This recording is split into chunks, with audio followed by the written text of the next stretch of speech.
Shalom saudara, kiranya kita dapat mengundang Tuhan kita hadir di tempat ini dengan pujian penyembahan yang akan kita nyanyikan dengan segala ucapan syukur kita kepada Tuhan. Hadirat Tuhan, kami nantikan Bapa di tempat ini saat ini Tuhan. Mari saudara kita nyanyikan lagu ini.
Berkati acara ini Tuhan, pujian dan penyembahan kami hanya dalam nama-Mu kami sudah berdoa dan kami siap memuji memuliakan nama-Mu. Haleluya, amin.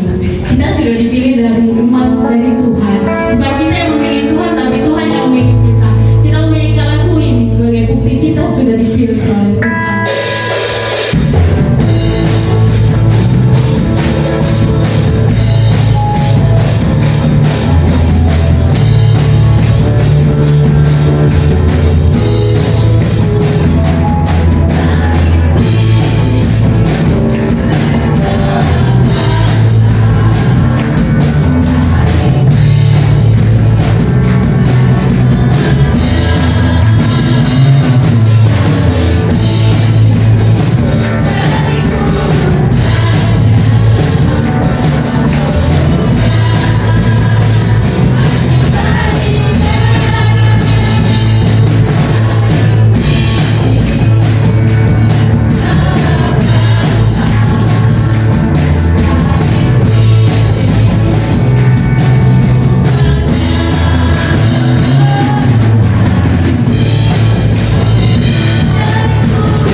ini Engkau sudah memberkati kami.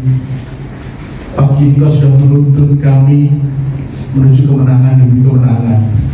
Pagi ini Tuhan kami bersyukur Engkau hadir di tengah-tengah kami Tuhan.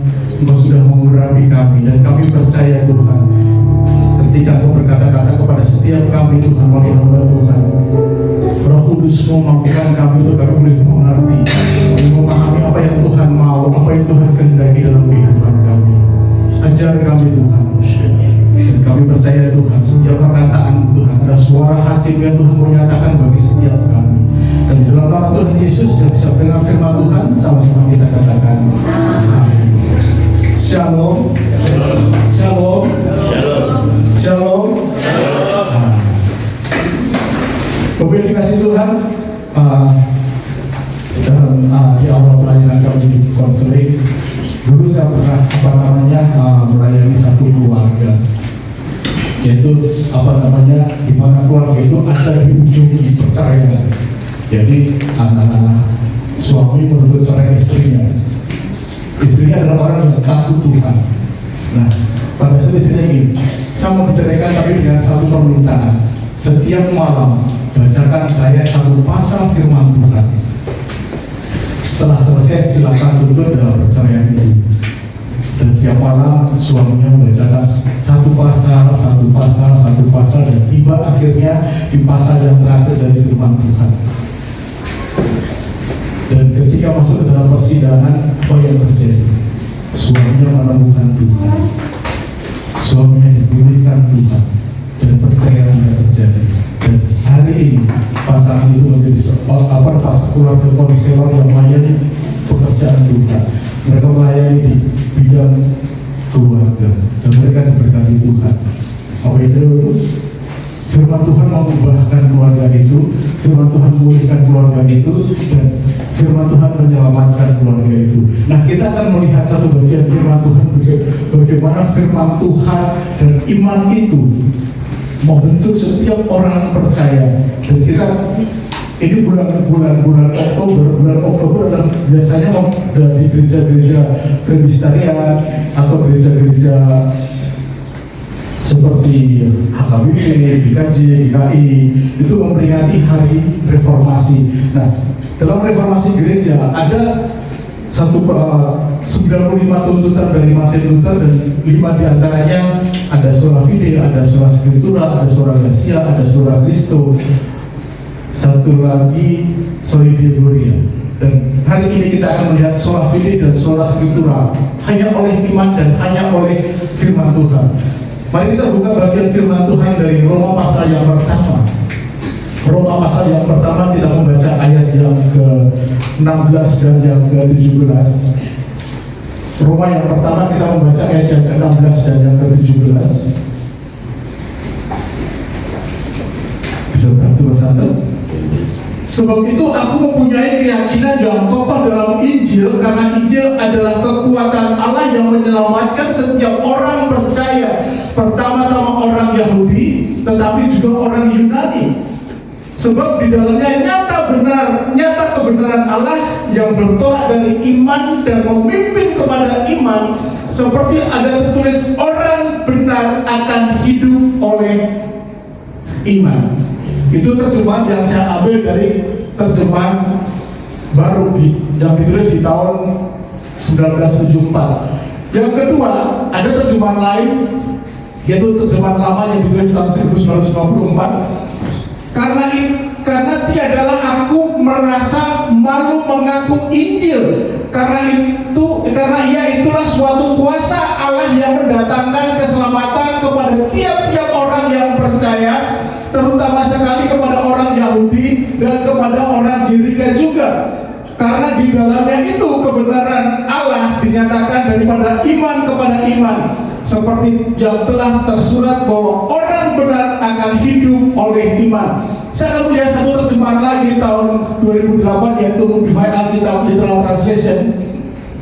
Sebab aku tidak menjadi malu akan Injil Kristus, karena Injil itu adalah kuasa Allah untuk keselamatan bagi setiap orang percaya, baik pertama-tama bagi orang Yahudi maupun Sebab di dalamnya kebenaran Allah sedang disingkapkan dari iman kepada iman, sebagaimana telah tertulis, dari orang yang benar akan hidup atas dasar iman. Bapak Ibu, untuk memahami ini kita harus melihat satu bagian yang menjadi objek dari pembacaan firman ini, yaitu Injil. Injil itu apa sih Injil? Injil berasal dari bahasa Arab. Jadi Bapak Ibu, kalau kita ngomongin Injil, Injil itu dari bahasa Arab, terjemahan dari bahasa Yunani, yaitu Evangelion, yang artinya kabar baik atau kabar kesukaan. Itu juga kalau dalam bahasa Inggris kuno, gospel atau gospel, yaitu kabar baik. Kabar baik tentang apa? Kabar baik, contoh kabar baik yang dikatakan dengan penjualan pada zaman dulu adalah contoh ketika kaisar melahirkan anak. Kelahiran anak kaisar itu dianggap sebagai kabar baik, evangelion. Ketika terjadi peperangan dan mereka memenangkan peperangan dan kerajaan itu menang, itu evangelion. Dan itu yang dipakai di sini. Nah, lalu bagaimana dengan kabar baik yang evangelion di sini? Ini kabar baik bahwa Allah dengan idenya Allah sendiri, dengan kreasi Allah sendiri, Allah ingin menyelamatkan umat manusia sejak manusia di dalam dosa, jatuh ke dalam dosa. Jadi Bapak Ibu, kabar baik ini yang pertama ditulis di dalam Kejadian 3 ayat 15, ketika Allah berperjanjian, aku akan mengadakan permusuhan antara engkau dan perempuan ini, antara keturunanmu dan keturunannya. Keturunannya akan meremukkan kepalamu dan engkau akan meremukkan tumitnya. Itulah janji Allah yang pertama yang menjadi kabar baik atau evangelion yang diberikan kepada manusia setelah manusia jatuh dalam dosa. Jadi kabar baik atau evangelion atau Injil itu bukan sekedar ketika Yesus lahir, Yesus mati, Yesus bangkit, tetapi dimulai ketika manusia jatuh dalam dosa sebagai inisiasi Allah untuk menyelamatkan setiap umat manusia. Karena pada dasarnya Allah tidak menghendaki umatnya binasa, dan Allah berperkara, Allah berperjanjian supaya apa? Allah melindungi dan ingin memulihkan umatnya. Dan saat itu tentu Adam dan Hawa belum melihat bahwa Allah perjanjian ingin menyelamatkan manusia.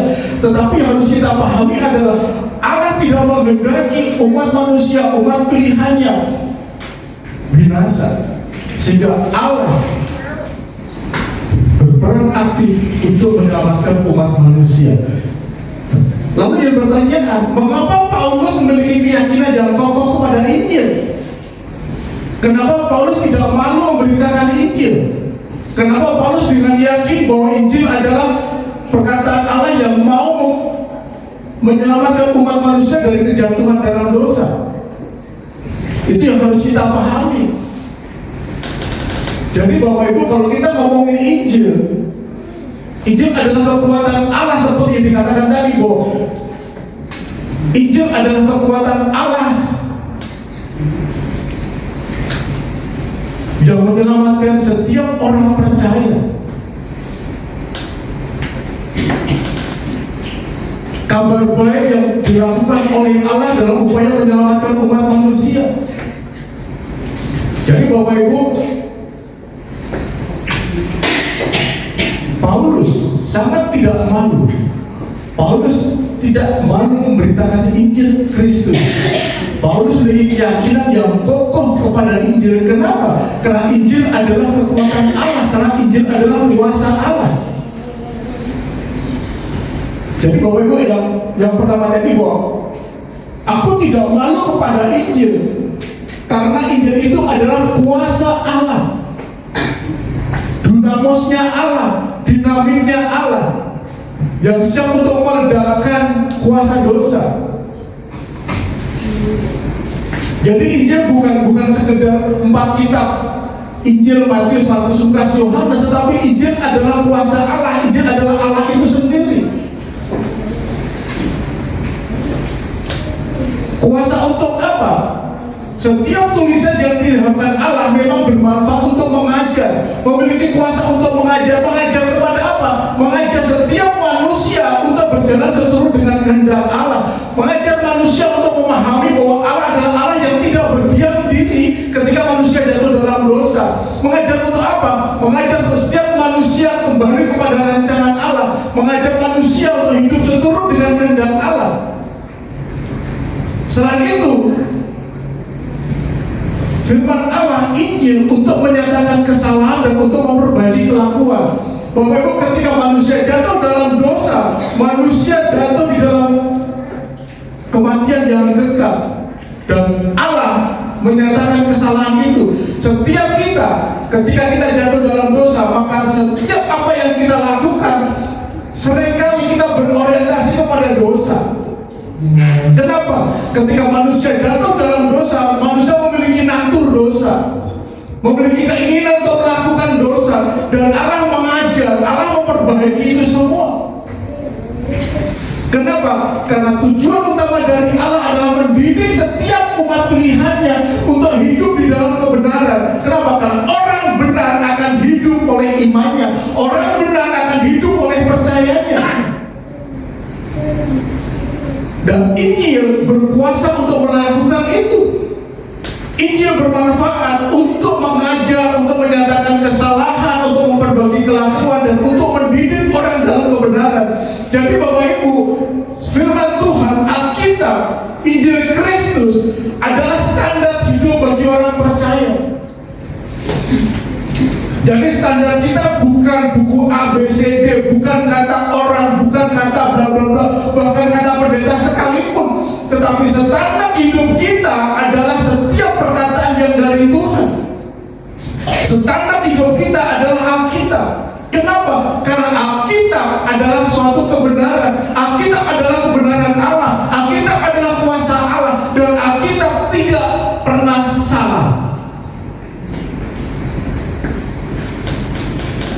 Alkitab tidak pernah salah. Kalau terjadi kesalahan, yang terjadi karena penafsiran atau penerjemahan. Ada nggak penerjemahan yang nggak pas? Oh, ada. Tetapi Alkitab tidak pernah salah, dan Alkitab bersifat cukup, tidak perlu ditambah dan tidak bisa dikurangi. Jadi Bapak Ibu, Alkitab harus menjadi standar hidupnya orang percaya. Kenapa? Karena Alkitab memiliki otoritas, Alkitab memiliki kejelasan untuk mendidik kita, Alkitab memiliki kecukupan sehingga kita tidak lagi mencari bla bla bla untuk kita menjadi dasar hidup kita. Benar nggak Alkitab memiliki otoritas? Bapak Ibu, yang saya saksikan di awal tadi adalah sesuatu kebenaran. Itu hal yang benar. Jadi ketika saya mulai terjun dalam konseling, saya diperhadapkan dengan satu keluarga yang di ujung tanduk, yang udah mau cerai. Istri yang nurut banget. Pak, kalau mau ceraikan saya silahkan, tapi saya minta satu permintaan. Permintaan setiap malam bacakan saya satu pasal. 1 tahun lebih suaminya mendampingi istrinya membacakan satu pasal, dan otoritas Alkitab mengubahkan keluarga yang hancur, keluarga yang di ujung percaya Tuhan pulihkan. Dan saat ini keluarga itu dipakai Tuhan.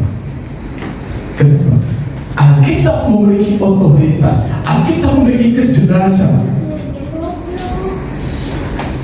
dan Alkitab membawa kita untuk memiliki pengenalan kepada Tuhan. Kalau kita kenal Tuhan, maka kita akan belajar hidup benar di hadapan Tuhan. Jadi Bapak Ibu, yang pertama, Alkitab adalah kuasa Allah. Berbicara Alkitab adalah kekuatan Allah. Yang kedua, Injil menyelamatkan orang percaya. Karena Injil adalah suatu kuasa adalah kuasa Allah untuk keselamatan setiap orang percaya. Di sini Paulus menjelaskan bahwa dia bangga kepada Kristus di dalam Injilnya. Kenapa? Karena Injil Kristus memiliki kekuatan dari Allah. Karena Injil itu kekuatan Allah yang sungguh-sungguh hadir dalam kehidupan orang percaya. Dan kekuatan itu adalah kekuatan Allah untuk memanggil dan memilih setiap orang-orang pilihan Allah.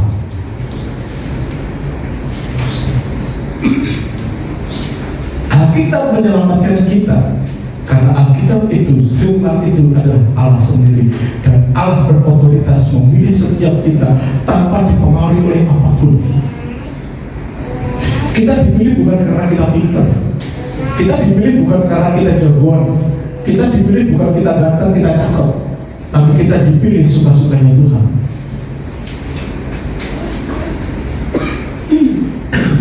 Jadi kabar baik yang telah dinyatakan kepada kita adalah sungguh-sungguh firman yang nyata, yang oleh otoritasnya memilih setiap kita menjadi umat pilihan Allah yang diselamatkan oleh Allah.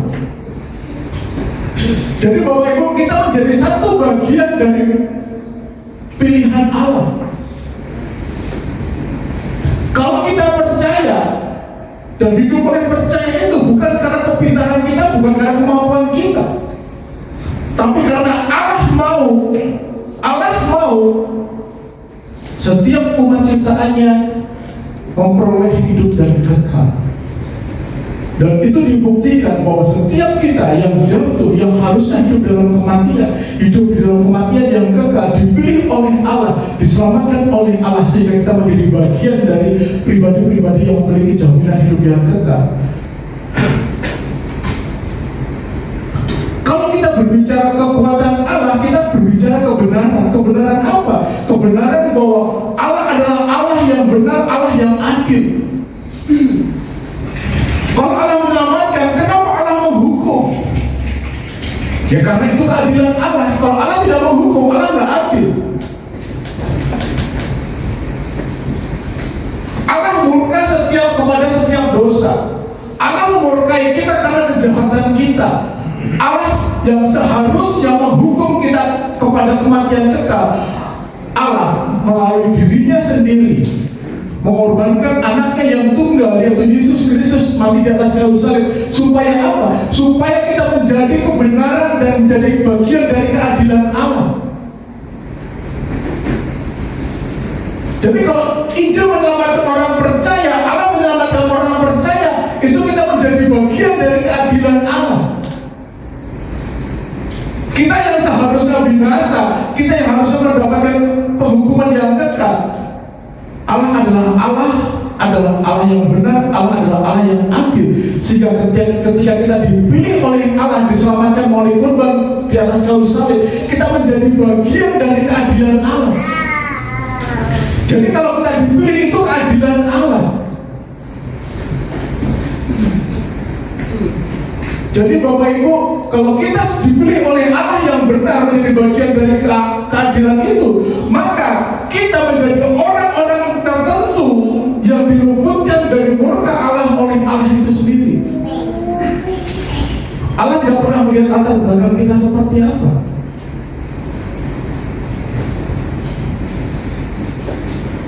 Yesus sudah disalibkan menjadi korban bagi manusia yang percaya. Yesus sudah disalibkan untuk menebus setiap kita. Maka kebenaran Allah tidak akan pernah dapat menghalangi keselamatan manusia yang dipilih oleh Allah.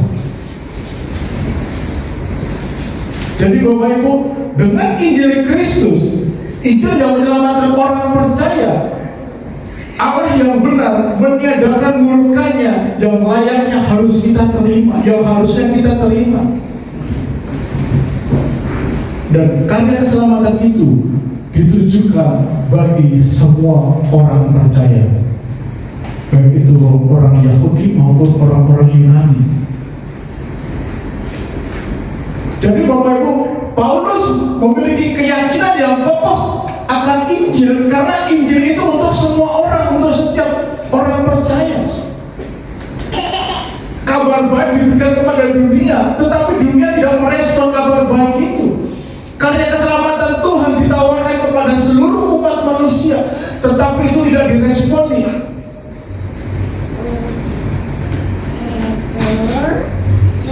Jadi Bapak Ibu, kalau saat ini kita mendapatkan kasih karunia Allah, kalau kita meresponi apa yang ditawarkan oleh Allah,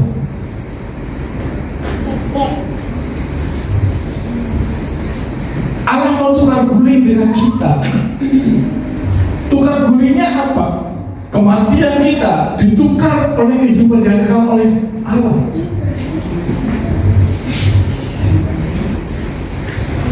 Lalu apa yang menjadi syaratnya? Syaratnya hanya satu, hanya percaya, titik.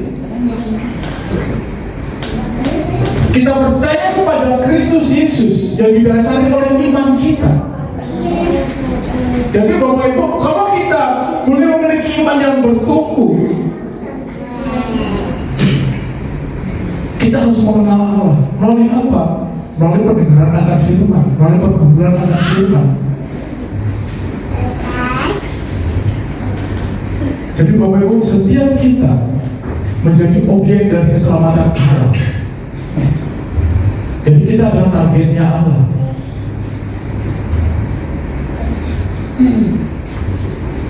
Jadi Ibu, kalau saya analogikan adalah Allah itu seorang praktisi marketing yang baik, seorang praktisi sales yang baik. Kenapa? Dia menawarkan keselamatan. Produk Allah cuma satu, keselamatan. Tetapi Allah menjualnya dengan apa? Menjualnya dengan barter. Barternya apa? Barternya dengan iman kita.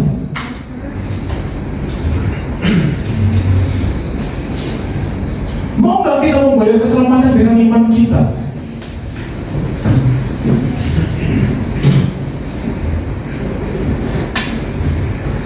Kalau ini diberikan kepada setiap orang, maka itu sesuatu yang mungkin bagi Allah.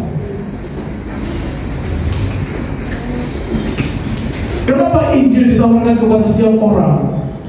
Kenapa barter Allah hanya dengan iman kita? Karena Injil adalah kebenaran Allah itu sendiri.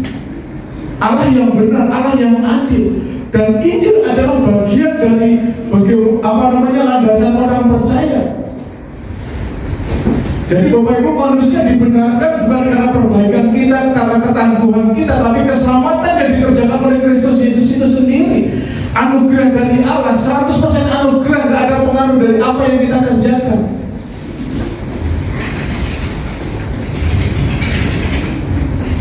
Kalau saya melihat satu bagian firman Tuhan, kita membaca di 2 Timotius 3 ayat 15, ingatlah bahwa dari kecil engkau sudah mengenal kitab suci yang dapat memberikan hikmat kepadamu dan menuntun engkau kepada keselamatan oleh iman kepada Kristus.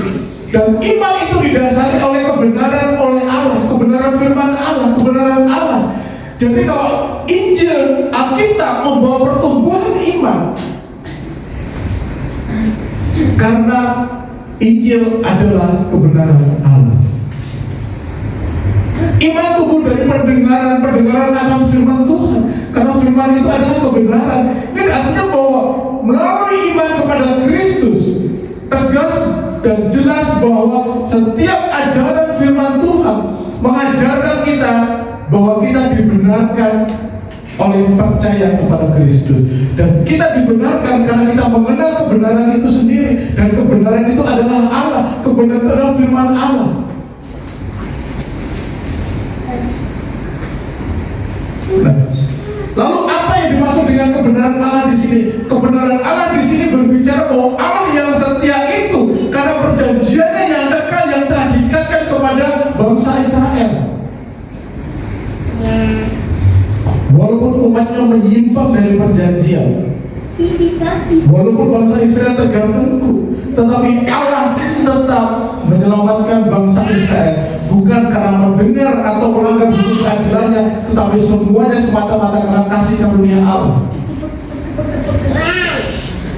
Dan kebenarannya adalah Allah menyelamatkan kita, berperjanjian dengan kita. Walaupun kita tidak taat, walaupun kita tidak setia, Allah tetap melaksanakan pekerjaannya, yaitu menyelamatkan setiap kita yang percaya, yang kadang-kadang gak taat, yang kadang-kadang dekil, yang kadang-kadang tegar tengkuk, tetapi karya Allah tetap dikerjakan, yaitu setiap kita orang percaya diselamatkan oleh karya Allah. Jadi Bapak Ibu, kita diselamatkan semata-mata karena kasih karunia.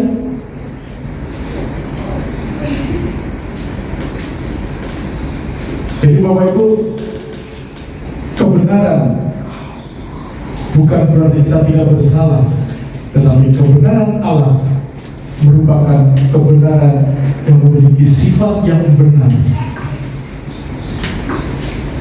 Jadi Bapak Ibu, kalau firman Allah adalah kebenaran, maka firman itu memiliki sifat yang benar. Dan kalau kita hidup di dalam kebenaran, maka setiap kita yang dibenarkan, kita memiliki sifat yang benar oleh firman itu. Dan firman itu yang membawa kita kepada keselamatan di dalam Kristus. Jadi pertanyaan, mau nggak kita hidup dalam kebenaran? Mau nggak kita melandaskan firman itu bagi pertumbuhan iman kita? Karena tanpa firman, tanpa Injil, tidak ada iman. Tanpa Allah tidak ada iman. Dan Allah itu sendiri, firman itu menjadi landasan iman kita. Jadi Bapak Ibu, kalau firman adalah kebenaran Allah, maka firman tadi memberikan status benar bagi setiap kita. Kalau kita sudah memiliki status benar, Tuhan mau kita bertumbuh di dalam iman kita menjadi iman yang berkualitas. Karena pada dasarnya iman memimpin kita kepada iman. Iman menuntut kita kepada iman. Kalau kita melihat bagian firman Tuhan tadi, sebab di dalam kebenaran Allah sedang disikapkan dari iman kepada iman. Jadi Bapak Ibu, kalau kita memiliki iman yang bertumbuh, kita memiliki iman yang bertumbuh, maka kita harus hidup di dalam kebenaran Allah. Tanpa kebenaran yang disikapkan dari iman, maka kita tidak memiliki iman yang bertumbuh.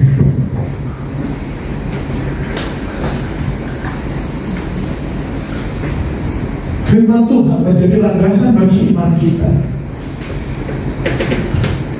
Kita memahami Allah, memahami firman, mengenal Allah, itu karena iman kita. Melalui pembenaran yang sudah dilakukan oleh Allah, kita tidak akan pernah bisa berupaya melalui logika kita, melalui akal kita untuk mengenal Allah tanpa Allah memperkenalkan dirinya. Dan Allah memperkenalkan dirinya karena kita memiliki iman kepada Allah. Jadi Bapak Ibu, kebenaran Allah yang menyelamatkan kita itu hanya dapat diterima dengan iman. Dan setelah kita menerima iman itu, akhirnya keselamatan Allah hanya bisa diterima oleh iman dalam Kristus Yesus, dan kita akan bertumbuh di dalam iman itu. Sehingga setiap kita orang percaya yang hidup oleh iman, yang memiliki iman yang bertumbuh, maka kita, setiap orang yang dibenarkan oleh Tuhan, setiap orang memiliki sifat yang benar, akan hidup oleh percaya itu, akan hidup oleh iman itu.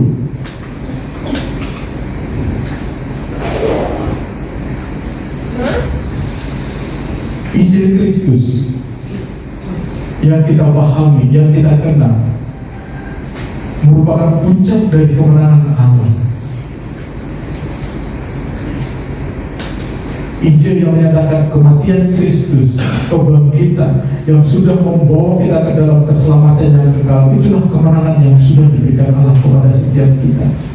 Kemenangan dari apa? Kemenangan dari dosa.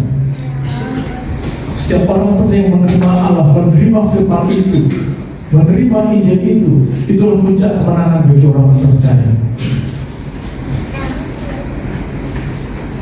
Dan kemenangan demi kemenangan Tuhan akan berikan kepada setiap kita. Kuncinya adalah apakah kita memiliki iman yang bertumbuh, iman yang dewasa. Kita sudah memiliki Allah yang luar biasa, Allah yang benar, yang adil, yang memberikan pembenaran kepada setiap kita, sehingga kita memiliki sifat yang benar yang dari Allah. Dan kita sudah memiliki iman karena kita bergaul dengan kebenaran itu. Dan Tuhan mau iman kita bertumbuh. Kalau iman kita bertumbuh, maka Injil akan memulihkan relasi manusia dengan Allah.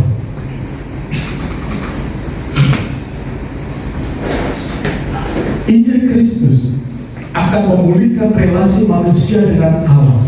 Kenapa? Karena ketika manusia jatuh dalam dosa, relasi manusia dengan Allah terputus oleh dosa. Ada tembok yang menghalangi yang namanya dosa.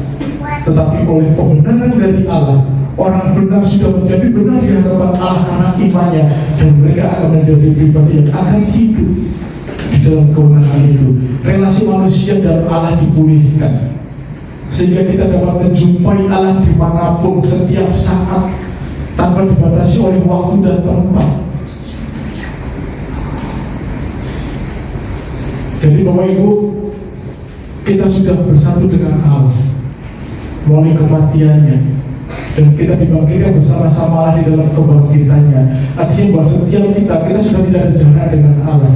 Setiap saat ayo kita hampiri Allah. Bapak Ibu, pada satu waktu kami dalam persekutuan lagi kebenaran, tiba-tiba ada satu orang yang menertawakan kami semua. Dan orang itu mengintimidasi kita dengan firman. Dia mengatakan firman. Dan kita shock. Loh, kita lagi membahas kenapa kita diintimidasi oleh firman. Ternyata Bapak Ibu, dia katanya pelayan Tuhan, tetapi dia tidak memiliki pertumbuhan iman yang benar, sehingga pada saat kita nyembah Tuhan dia kesurupan. Di gereja ada kesurupan loh. Bisa nggak? Oh sangat bisa. Kuncinya di mana? Kuncinya dalam kita. Apakah kita benar-benar memiliki iman yang bertumbuh? Apakah kita memiliki iman yang benar dari Tuhan? Kenapa? Karena setiap orang Kristen, setiap orang percaya belum tentu memiliki iman yang benar, belum tentu memiliki iman yang bertumbuh. Jadi Bapak-Bapak, kekristenan kita, iman kita bukan sekedar agama. Selalu, kekristenan kita bukan sekedar agama. Agama hanya berbicara ritual, tapi kekristenan berbicara relasi dengan Allah. Kalau manusia jatuh dalam dosa, kalau kita tidak hidup dalam kebenaran, maka kita tidak punya relasi dengan Allah. Kalau kita tidak punya relasi dengan Allah, relasi kita dengan siapa? Karena di dunia hanya dua pribadi, ada dua oknum yang berkuasa, yaitu Allah dan setan. Kalau kita tidak memiliki relasi dengan Allah, maka kita hanya punya relasi dengan setan. Titik, ada koma. Jadi Bapak Ibu, pertanyaan buat kita memiliki iman yang benar nggak? Kita punya relasi dengan siapa? Kalau relasi kita dengan Tuhan, kita memiliki pengenalan dengan Tuhan, pertanyaan kita dikenal Tuhan nggak? Karena kalau berbicara relasi, itu ada hubungan timbal balik. Bapak Ibu, kalau saya nggak punya relasi dengan Pak Hasiolan, saya nggak bisa tegur dengan santai, nggak bisa tos-tosan dengan Pak Hasiolan, nggak bisa. Kalau saya sekedar ngerti Pak Hasiolan, oh itu Pak Hasiolan, oh rumahnya di sana, titik. Tapi kalau saya mengenal, ada nggak relasi, ada nggak hubungan, ada nggak interaksi? Jadi dari pertanyaan kita, kalau kita memiliki Allah, kita mengenal Allah, kita ngerti Allah, atau kita mengenal Allah? Kalau kita sudah mengenal Allah, apakah kita dikenal oleh Allah? Jadi pertumbuhan iman kita itu mempengaruhi relasi kita dengan Allah. Kita bukan hanya mengenal Allah, tapi kita juga harus dikenal oleh Allah. Kalau kita sudah dikenal oleh Allah, ujung-ujungnya apa? Maka kita akan hidup oleh percaya itu. Jadi dasar kehidupan orang percaya adalah kebenaran Allah yang disikapi oleh iman. Dan ketika kita memiliki iman yang bertumbuh, maka orang percaya, orang benar akan hidup di atas kebenaran itu, akan hidup di atas iman itu. Pertanyaan buat kita, bagaimana dengan kita? Ayo koreksi kita sendiri. Apakah kita sudah benar di hadapan Allah? Benar di sini bukan kita seperti ujian 10 benarnya 7 enggak berbicara tentang itu. Ada salah 2 benar 8 bukan berbicara masalah itu. Tetapi berbicara benar adalah kita memiliki sifat yang benar dari Allah. Nah, untuk memiliki sifat yang benar dari Allah, kita harus memiliki pengenalan yang benar kepada Allah. Karena ada kebenaran itu. Kalau kita sudah memiliki kebenaran itu, maka kita akan hidup atas dasar percaya itu. Pertanyaan kita, sudahkah kita benar di hadapan Allah? Sudahkah kita hidup oleh kebenaran itu? Sudahkah kita hidup di dalam kebenaran itu? Kenapa kita harus hidup dalam kebenaran itu? Karena kebenaran itu akan menuntun kita kepada iman, dan iman itu akan membawa kita masuk ke dalam karya Allah. Karena melalui iman itu kita masuk menjadi bagian keadilan Allah, hidup tanpa murka Allah, dan hidup di dalam kuasa kebenaran Allah. Itu Tuhan Yesus telah berkata kita sekalian. Mari kita tundukkan kepala.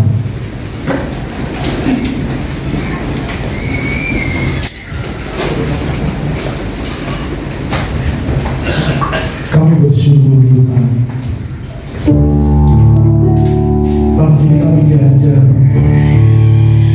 bagaimana kami hidup di dalam firman itu. Karena firman adalah kebenaran. Kalau firman-Mu adalah kebenaran-Mu dan kekuatan, firman-Mu adalah kuasa-Mu ya Allah. Dan kalau kami hidupkan, kami percaya kepada Allah. Dan kalau kami memiliki hidupkan, kami memiliki iman kepada Allah. Ajar kami itu tetap setia kepada janji-Mu Tuhan. Ajar kami setia dalam pengharapan kami Tuhan. Ajar kami Tuhan untuk senantiasa kami taat dengan Tuhan Tuhan. Ajar kami hidup di dalam kebenaran itu, karena kebenaran itu membawa kami ke dalam iman kepada Kristus, dan iman kepada Kristus membawa kami ke dalam kebenaran. Ajar kami ya Tuhan, untuk kami tidak menyerah kepada keadaan kami. Ajar kami Tuhan, untuk kami tidak menyerah dalam kehidupan kami, karena kami hidup di dalam kebenaran itu. Sungguh kami bangga Tuhan memiliki Allah seperti ini. Sungguh kami bangga Tuhan memiliki Allah yang besar, Allah yang terus berjanji dan sanggup memberikan Tuhan. Bahwa iman kami itu bersepakat percaya kepada kuasa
melalui firman-Nya, melalui kuasa-Nya, dan firman itu adalah Allah sendiri. Pada mulanya adalah firman, firman bersama-sama dengan Allah, dan firman itu adalah Allah. Dan firman itu sudah ada bersama-sama dengan kita di dalam Kristus Yesus. Firman itu adalah kebenaran Allah. kita hidup di dalam kebenaran itu. Allah memberikan sifat yang benar kepada setiap kita, supaya kita memiliki iman kepada Allah.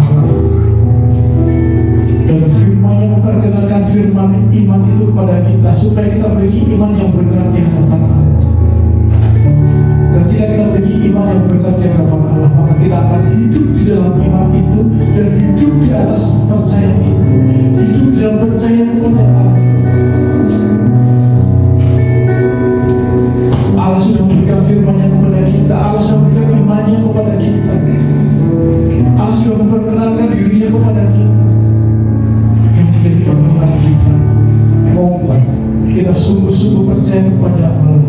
Kita memiliki Allah yang benar, Allah yang besar, Allah yang ajaib, Allah yang telah berjanji kepada setiap kita, yang janjinya ya dan amin, yang janjinya akan selalu ditepati. Ketika kita hidup benar di hadapan Allah, Allah akan memulihkan relasinya, hubungan kita dengan Allah.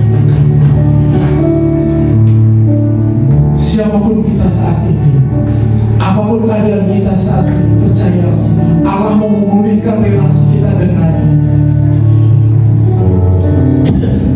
Pertanyaan kita, adakah iman kita bersepakat percaya kepada kuasa-Nya?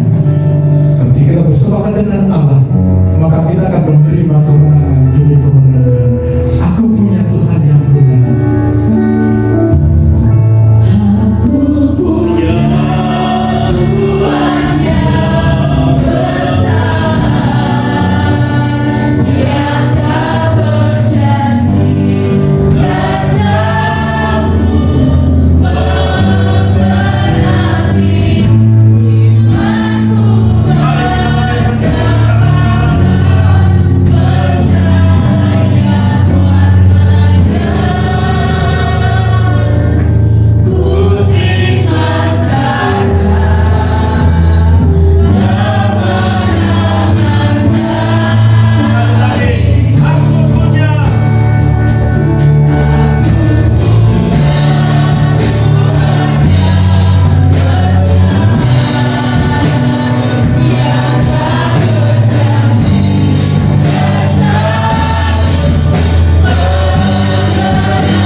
Oleh karena Yesus Kristus telah mati bagi kami. Oleh sebab itu biarlah kami mau membayar harga keselamatan itu dengan hidup oleh iman, hidup di dalam ketaatan, hidup dalam keteraturan sesuai dengan firman-Mu.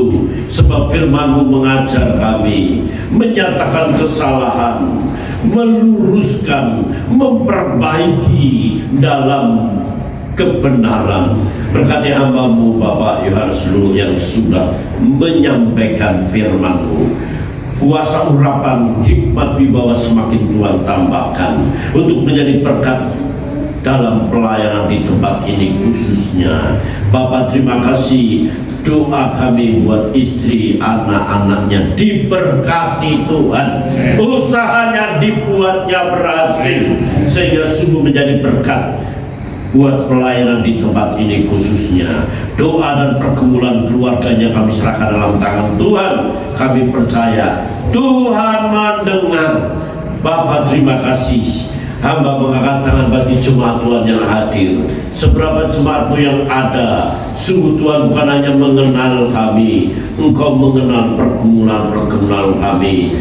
sejauh mana kami dekat dengan Tuhan, sejauh mana kami hidup dalam iman. Hari ini kami dipulihkan melalui firman-Mu, dan kami semakin dekat dengan Tuhan. Berkati jemaat Tuhan yang berkekurangan, Tuhan cukupi apa yang mereka butuhkan. Tuhan sediakan dengan cara Tuhan. Berkati jemaat Tuhan yang saat ini belum bekerja, dengan tetap Tuhan akan memberikan pekerjaan tetap. Dan biarlah sungguh Tuhan, melalui pekerjaan ini nama Tuhan dipermuliakan. Jemaat Tuhan yang saat ini dalam sekolah dan kuliah, Tuhan berkati agar masa depan mereka boleh memiliki masa depan yang gilang gemilang, karena Tuhan memberkati kuliah ataupun sekolah mereka. Doa kami bagi jemaat Tuhan yang saat ini ada di luar kota, juga Tuhan menyertai dan menolong. Bapak keluarga Bapak Franyanto, keluarga Bapak Chris yang saat ini ada di luar kota, dalam keperluan Tuhan memberkati. Dan doa kami, apapun yang dikerjakan Tuhan buat berhasil. Ada beberapa jemaat Tuhan harus terbaring di rumah karena sakit. Hamba mengangkat tangan di dalam nama Tuhan Yesus Kristus. Tuhan memberi kesembuhan agar mereka boleh sehat dan kembali melayani di tempat ini. Bapak, terima kasih. Sebentar kami mau kembali ke tempat kami masing-masing. Tuhan menyertai kami sampai di rumah dengan selamat. Dan jemaat Tuhan sebelum pulang, ia ingat pekerjaan Tuhan di tempat ini. Ia akan memberi persembahan untuk pelayanan di tempat ini. Kiranya persembahannya diberkati Tuhan. Engkau tidak melihat nominal, namun Engkau melihat sejauh mana kami mencintai Tuhan untuk pekerjaan Tuhan. Doa kami jemaat Tuhan tidak menjadi berkekurangan. Jemaat Tuhan semakin diberkati Tuhan. Juga secara khusus kami berdoa untuk hari ulang tahun pada hari Minggu depan yang ke-31 tahun gereja ini. Juga Tuhan menyertai panitia yang Tuhan telah persiapkan dapat melakukan tugasnya dengan baik, mewujudkan hari ulang tahun itu GPI Rembut Bapak Mas tahun dalam sukacita surgawi. Bapak, terima kasih, pimpin kami sampai di rumah dengan tidak kekurangan satu apapun. Dan hamba-hamba yang melayani di Villa Bekasi Indah 2 juga Tuhan menyertai. Saudara, arahkan mata hatimu dan pulanglah dengan berkat Tuhan. Kiranya